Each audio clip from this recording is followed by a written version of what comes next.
They say revenge is a dish best served cold, but I prefer mine methodical, calculated, and absolutely devastating.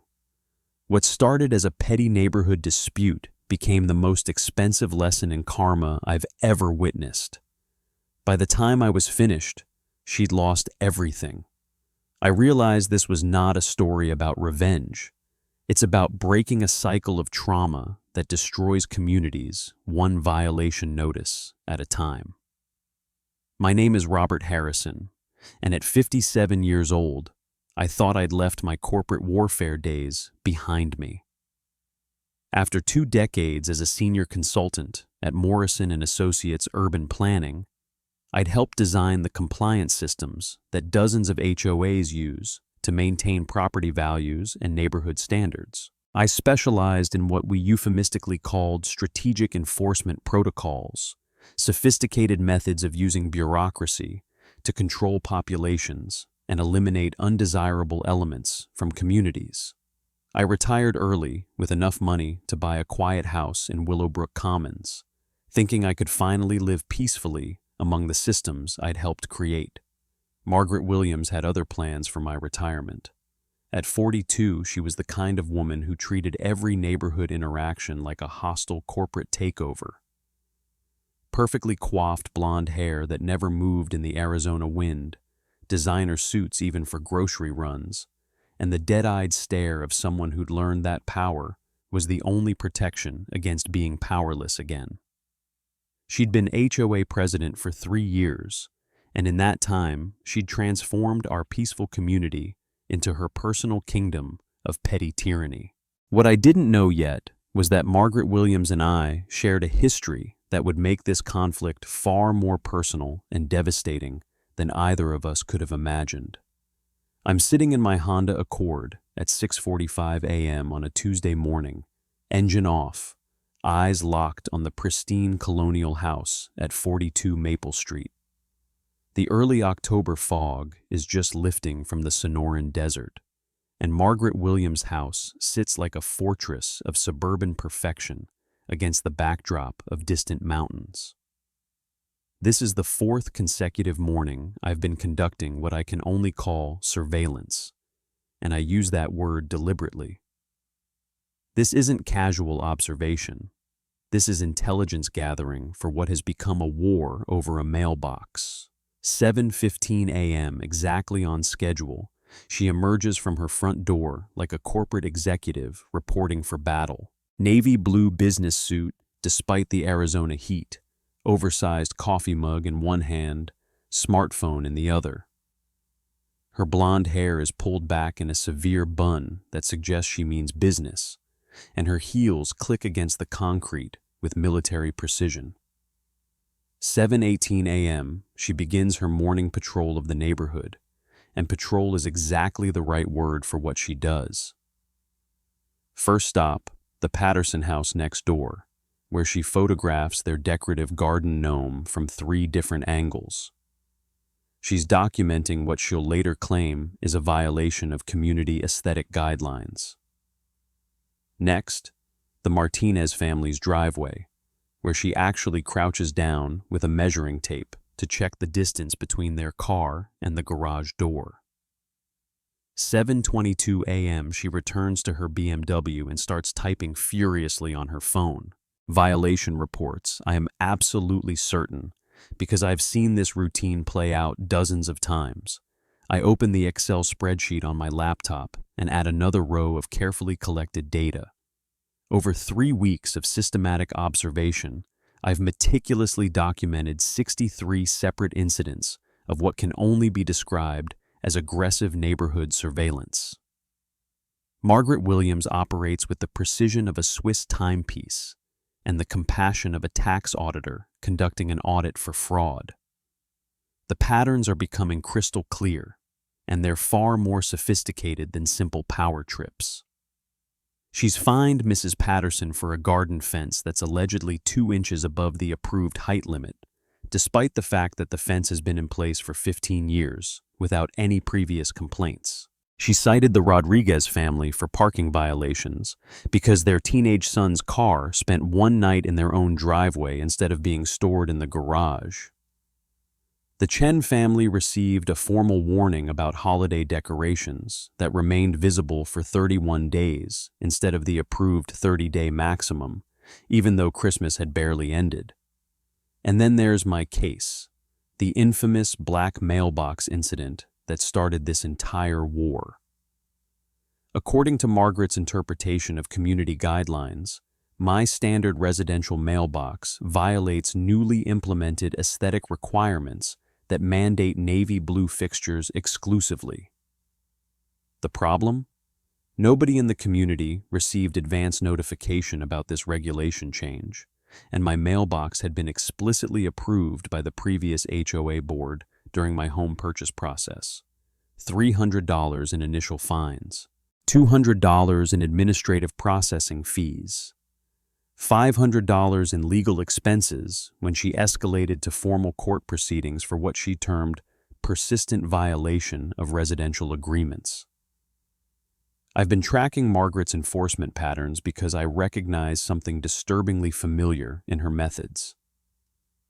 20 years ago, I worked as a senior consultant for Morrison & Associates Urban Planning, where we specialized in helping HOAs optimize their enforcement procedures to maximize property values and maintain community standards.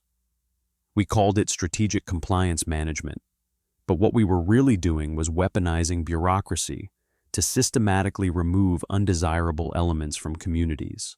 I helped design enforcement systems, just like the one Margaret is implementing now. Margaret Williams has just returned to her house, carrying a thick manila folder stuffed with official-looking documents. I adjust my telephoto camera lens and zoom in on the contents spilling from the folder.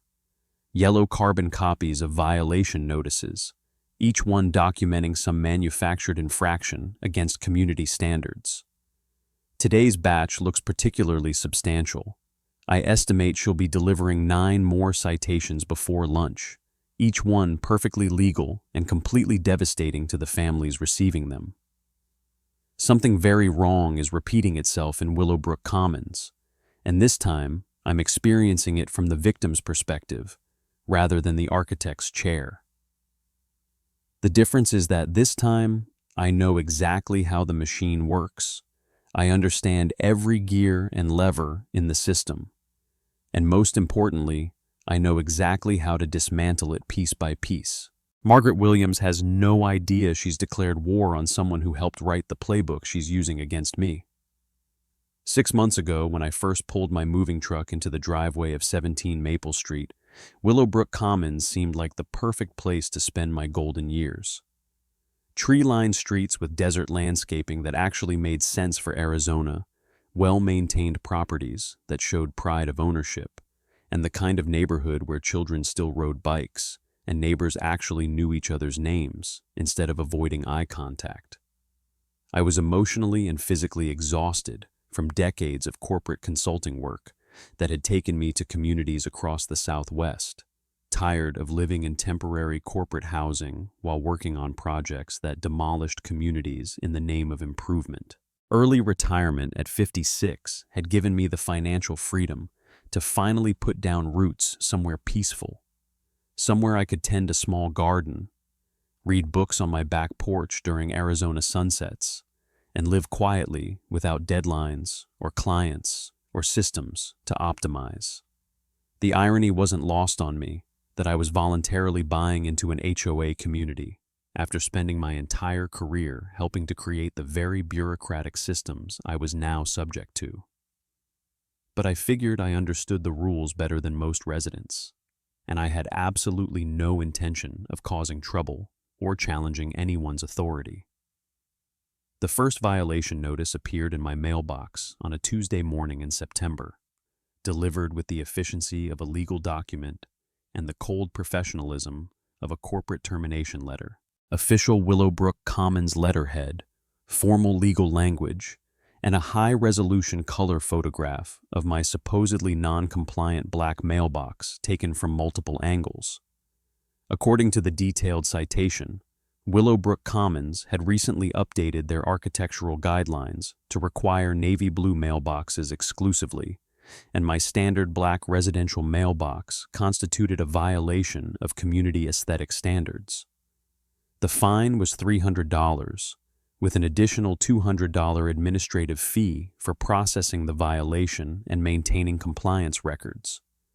I assumed the citation was either a mistake or a miscommunication that could be easily resolved through respectful dialogue. I spent considerable time crafting a polite, professional email to Mrs. Williams, carefully explaining that I'd purchased the mailbox based on my realtor's specific recommendations and that it had been explicitly approved by the HOA during my home purchase process just 6 months earlier. I attached the original approval email from the previous board president, copies of the purchase documentation, and even photographs showing that my mailbox was identical to 7 others on the same street. Professional, respectful, thoroughly documented, and completely ignored. No response arrived after 1 week, so I followed up with additional documentation, including the specific HOA architectural guidelines that had been in effect during my home purchase. Complete silence from Margaret Williams. A third email included a formal request for the meeting minutes where this new mailbox regulation had supposedly been discussed, debated, and voted upon by the community. I also requested information about the appeals process for residents who believed they'd received citations in error. Still nothing but digital silence that felt increasingly ominous. Then the second wave of violations arrived, like a coordinated military assault on my property and peace of mind. This time, Margaret had expanded her enforcement scope far beyond the original mailbox issue. My front lawn allegedly displayed uneven grass coloration in the northwest corner that violated community landscaping standards. My driveway showed evidence of minor oil staining that supposedly violated cleanliness requirements. My garden border stones were installed 6 inches beyond the approved setback line, creating an encroachment on common area property. Most bizarrely, my outdoor light fixtures were cited for being 3 watts brighter than community guidelines allowed. I spent an entire Saturday afternoon walking my property with a measuring tape, a magnifying glass, and a light meter borrowed from a photographer friend. None of these violations actually existed in objective reality. My grass was uniform in color. My driveway was spotless. My border stones were well within property lines, and my light fixtures were standard residential installations, identical to dozens of others in the neighborhood. Margaret Williams was manufacturing compliance violations with the creativity of a fiction writer and the authority of a federal judge. I started paying careful attention to my neighbors and discovered that I wasn't the only target of Margaret's enforcement enthusiasm. Mrs. Patterson, a 70-year-old retired elementary school teacher who'd lived in Willowbrook Commons for 15 years, received a formal citation for her decorative garden fence, the exact same fence that had been installed and approved when she first moved to the community. The Rodriguez family found themselves cited for parking violations because their college-age son had committed the apparent crime of leaving his car in their own driveway overnight instead of storing it in the garage as required by newly interpreted regulations. The Chen family received multiple citations for holiday decoration violations, safety infractions, and landscaping non-compliance that seemed to escalate every time they attempted to address the previous round of complaints. The pattern was becoming undeniably clear to anyone paying attention. Margaret Williams wasn't enforcing legitimate community standards. She was manufacturing violations as a form of systematic harassment disguised as bureaucratic compliance. I decided to attend the monthly HOA meeting to understand what was happening and hopefully address the situation through proper channels. The community center conference room was designed to hold about 40 people, but only 12 residents showed up that Thursday evening in October. Margaret presided over the meeting like a corporate boardroom session, complete with printed agendas, parliamentary procedure, and the kind of authoritarian efficiency that brooks no dissent or discussion. Every motion she proposed passed unanimously, seconded by the same 3 board members every single time, without any apparent discussion or debate. When residents attempted to ask questions about recent violations, Margaret deflected their concerns with phrases like, according to established community guidelines, and pursuant to legally approved standards that we cannot modify without proper procedures. The entire meeting felt choreographed, like a performance designed to create the appearance of democratic governance while ensuring no actual democracy occurred. When I finally stood up during the designated public comment period to inquire about the appeals process for questionable citations and the procedures for reviewing potentially erroneous violations, the room went completely silent. Conversations stopped mid-sentence, and every resident turned to stare at me like I'd just committed some unforgivable social transgression. Margaret fixed me with a stare that could have frozen the Sonoran Desert in August, and spoke in the kind of controlled voice that corporate executives use when they're about to destroy someone's career. Mr. Harrison, you can schedule a private appointment with me to discuss your specific concerns about compliance issues, but this public forum is not the appropriate venue for individual grievances against properly issued citations.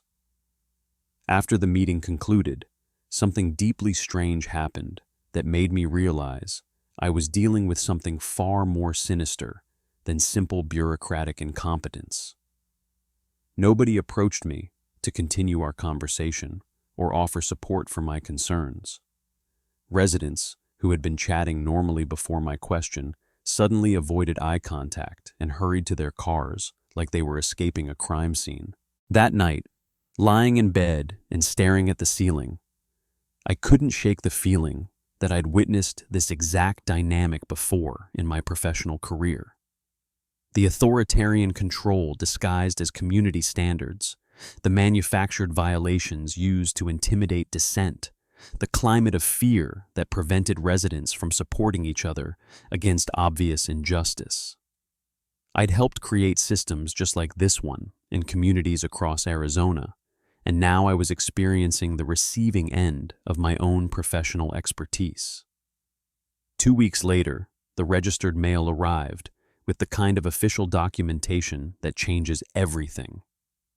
Margaret Williams, acting in her capacity as president of Willowbrook Commons HOA, was suing me in Maricopa County Superior Court for persistent violation of community residential agreements. The lawsuit demanded $1,247 in accumulated fines, administrative costs, legal fees, and punitive damages for what she termed willful disregard for community standards and continued non-compliance, despite multiple opportunities for voluntary correction. I sat in my kitchen, holding those legal papers, and felt something click into place with the terrible clarity of recognition. This wasn't about mailboxes or grass color or parking spaces or light fixtures. This was about power and control, about using legal systems to inflict maximum damage on anyone who dared to question authority. Someone was pulling strings with surgical precision, and I recognized the feeling because I'd been on the other side of it for 20 years. The difference was that now I was the target instead of the architect, and that perspective was about to change everything. Investigating Margaret Williams started as pure self-defense and evolved into something that fundamentally changed my understanding of justice, trauma, and the systems we use to hurt each other. If someone was going to wage sophisticated legal warfare against me over manufactured violations, I needed to understand exactly who I was dealing with, what motivated them, and most importantly, what vulnerabilities existed in their approach. What I discovered over the next 3 weeks of intensive research made me question everything I thought I knew about the difference between victims and perpetrators. Public records about Margaret Williams weren't particularly difficult to locate once I knew where to look and how to search effectively. Property ownership records, court filings, newspaper archives, and professional licensing databases painted a detailed picture of someone whose life had been systematically destroyed by the exact same bureaucratic weapons she was now wielding against my community. The pattern of her residential history told a story that made my investigation feel less like detective work and more like archaeology of trauma. Before moving to Willowbrook Commons 4 years ago, Margaret had lived in Fairview Heights, Illinois, for exactly 11 months, barely long enough to establish residency before moving again. Before that, she'd spent 8 months in Riverside County, California, again suggesting someone who was either running from something or unable to establish permanent roots anywhere. And before that, the location that made my blood run cold with recognition: Brookstone Village, Arizona, where she'd lived for 7 years before losing everything in 2018. I opened my laptop and dove deep into archived newspaper articles, court records, and local news reports, following a trail of documentation that revealed a tragedy of bureaucratic cruelty that I was intimately familiar with from the perpetrator's perspective. The Arizona Republic had covered Margaret's story extensively in 2018 and 2019. Local nurse loses home after extended HOA battle escalates to foreclosure. The details were heartbreaking and infuriating in equal measure, describing a systematic campaign of harassment that I recognized immediately. Margaret Williams, then 38 years old, had been a single mother working as a nurse practitioner at Phoenix Children's Hospital while raising a teenage daughter and caring for an elderly mother with dementia. She'd purchased her home in Brookstone Village in 2011, drawn by the community's reputation for safety, excellent schools, and reasonable HOA fees. For 6 years, she'd been a model resident who paid her dues on time, maintained her property meticulously, and even volunteered for community events and fundraisers. The nightmare began in 2017 when she was cited by Brookstone Village HOA for hanging an American flag on a flagpole that allegedly violated height restrictions by exactly 6 inches. A seemingly minor infraction that should have been resolved with a simple adjustment became the opening move in a campaign of systematic destruction that would cost Margaret everything she'd worked to build. What followed was a textbook case of bureaucratic harassment disguised as compliance enforcement, and I recognized every tactic because I'd helped design them. The initial flag violations spiraled into a cascade of additional citations that seemed to multiply faster than Margaret could address them.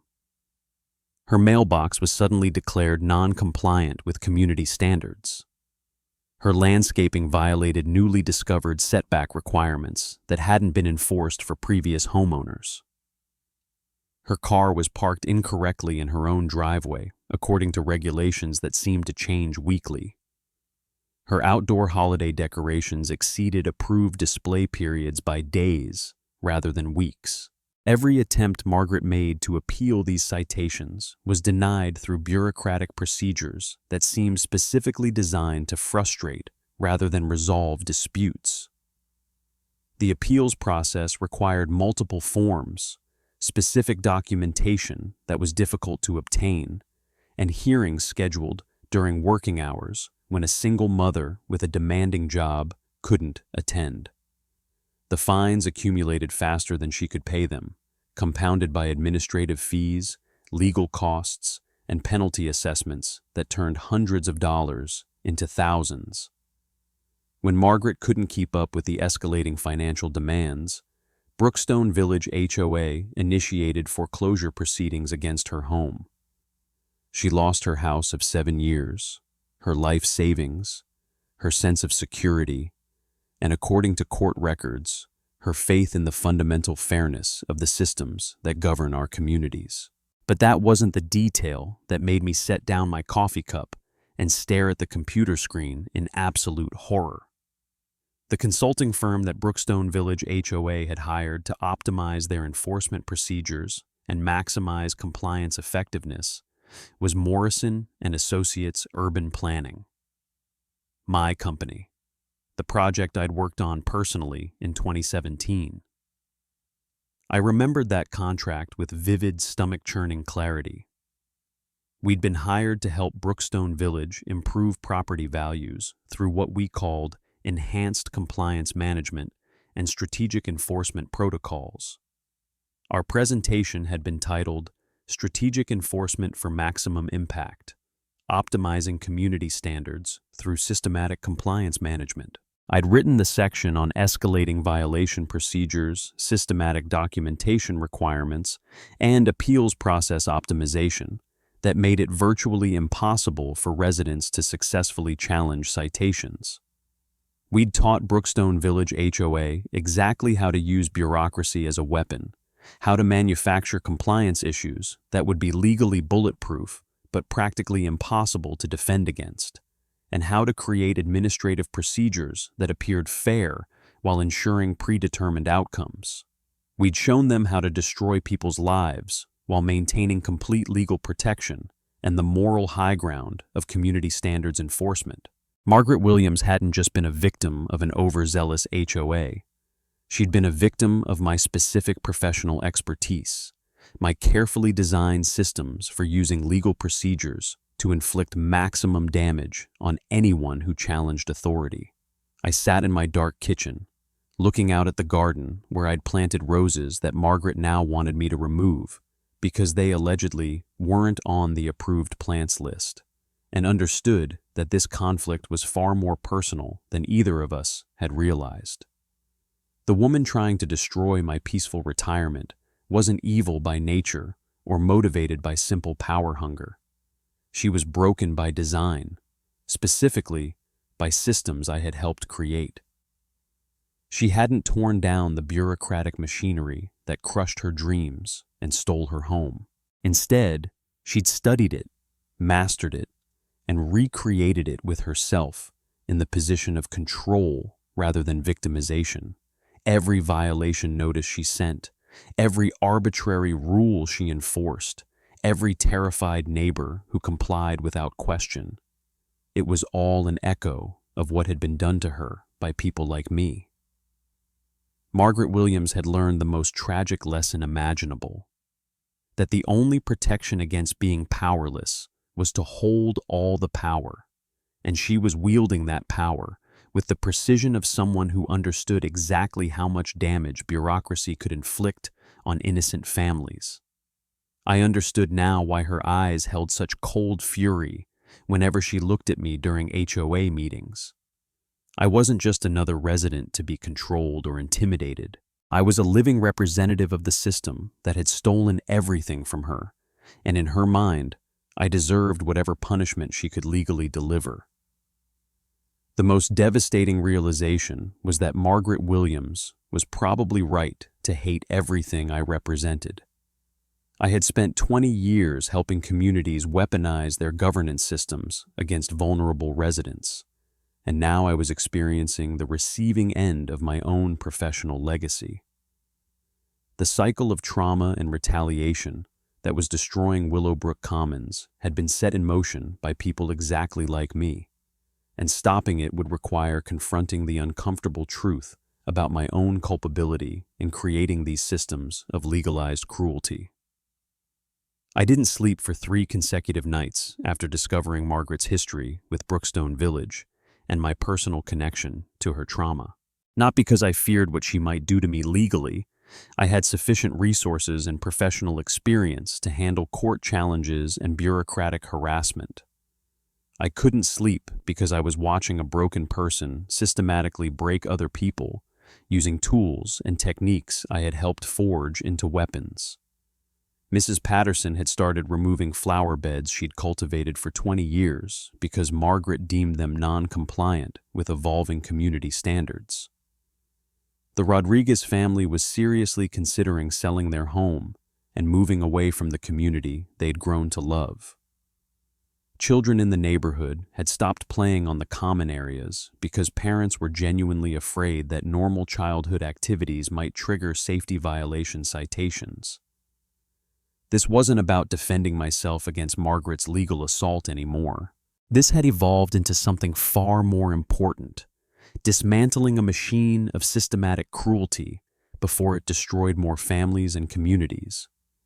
I needed to understand Margaret's operation with the same analytical precision she used to target residents for violations. The first step was requesting copies of all HOA documents, financial records, meeting minutes, and communication logs. Arizona state law requires HOA transparency and open records access, and Margaret couldn't legally refuse these requests, though she could delay the process extensively through administrative procedures. While waiting for official documents to arrive, I conducted my own comprehensive research and intelligence gathering operation. I attended every board meeting for 2 months, recording everything on my smartphone, completely legal in public proceedings according to Arizona open meeting laws. I documented violation patterns, enforcement timing, resident complaint correlations, and the systematic relationship between dissent and subsequent harassment. The data I collected was damning and revealed a level of sophistication that went far beyond simple power trips or personality conflicts. 78% of violation citations were issued within 48 hours of residents voicing concerns, asking questions, or requesting information at board meetings. This wasn't random enforcement or coincidental timing. This was calculated retaliation disguised as compliance management. Margaret had transformed the HOA's legitimate authority into a weapon for punishing anyone who dared to question her decisions or challenge her interpretation of community standards. I designed a controlled experiment to prove this pattern of retaliatory enforcement beyond any reasonable doubt. At the November meeting, I stood up during public comment and proposed the most innocuous motion imaginable, adding a simple wooden bench to the small community park so elderly residents could rest during walks around the neighborhood. The proposal was harmless, popular with residents, and would cost less than $500 to implement.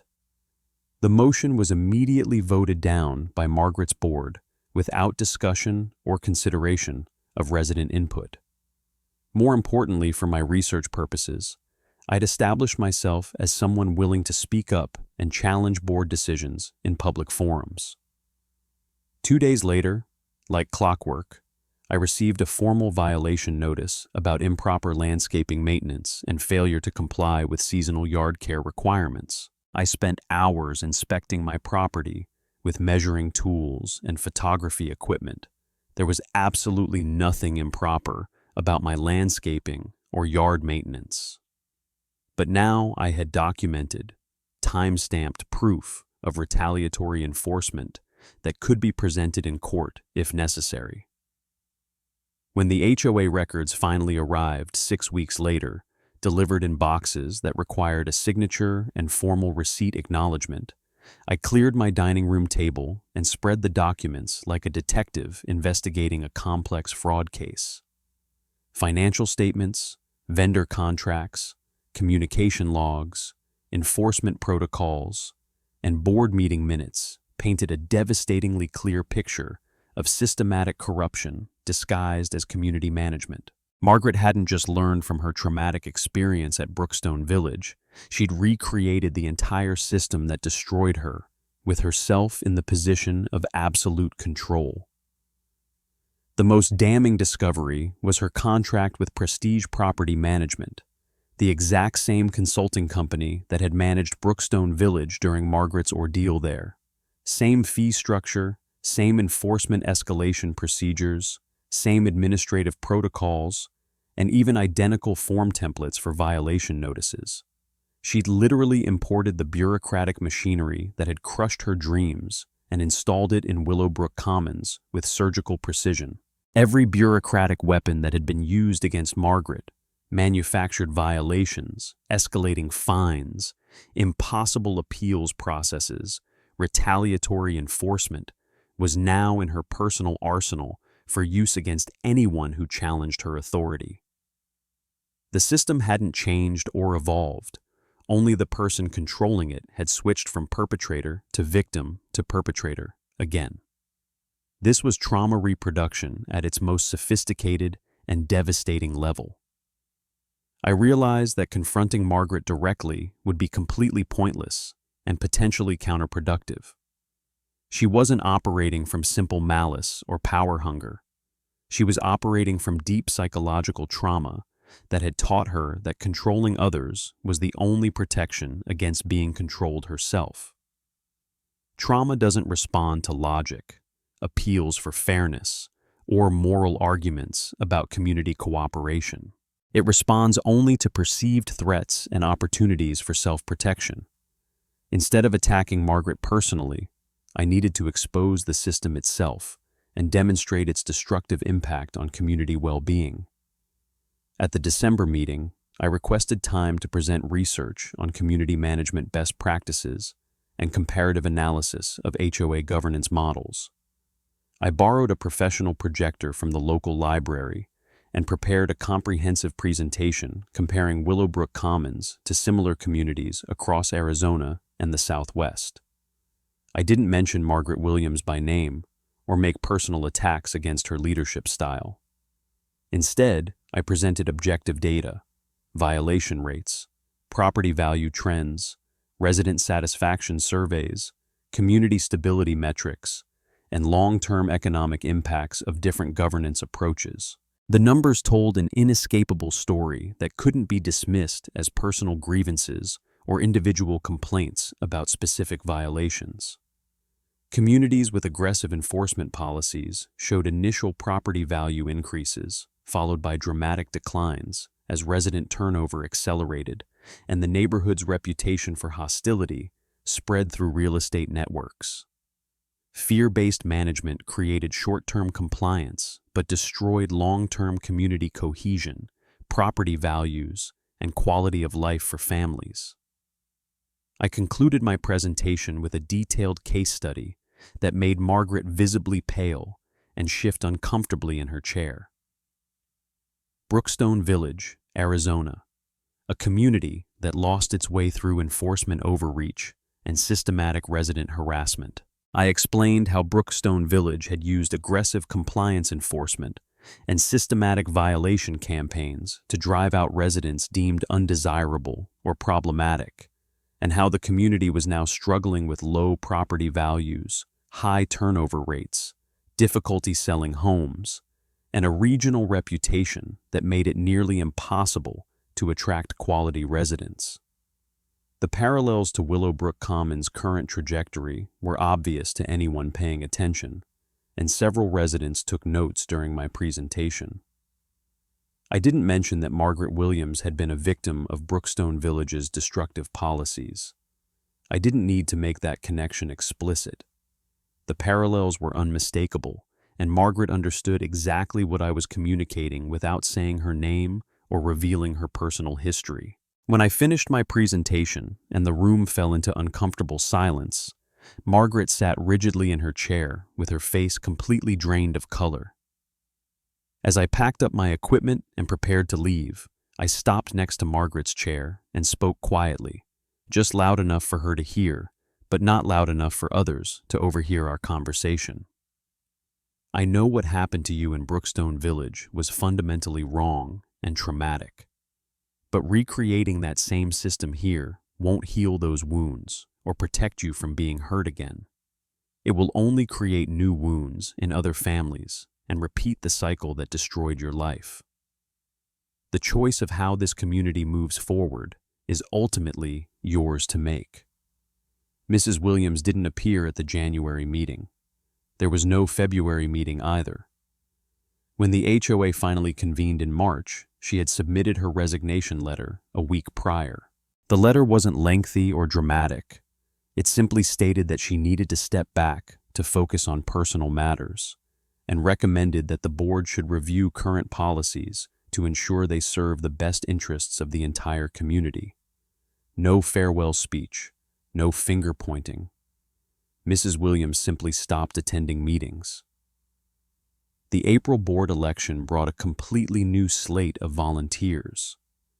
Mrs. Patterson was elected as the new president.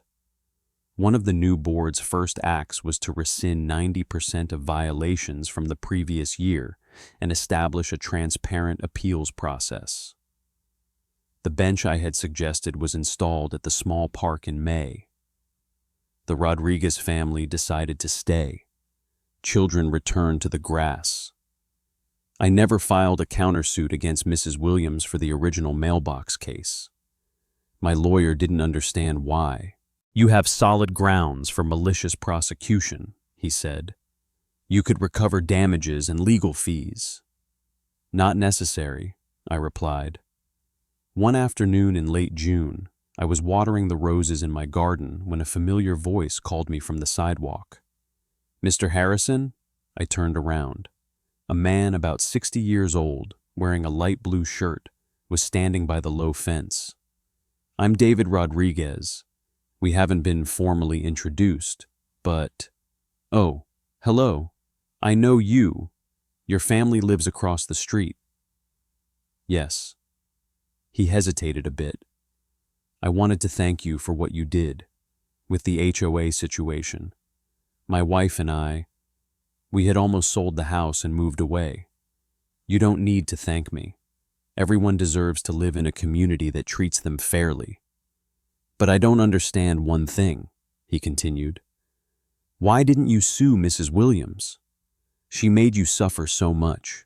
I set down the hose, looking toward house number 42, where Mrs. Williams had once lived.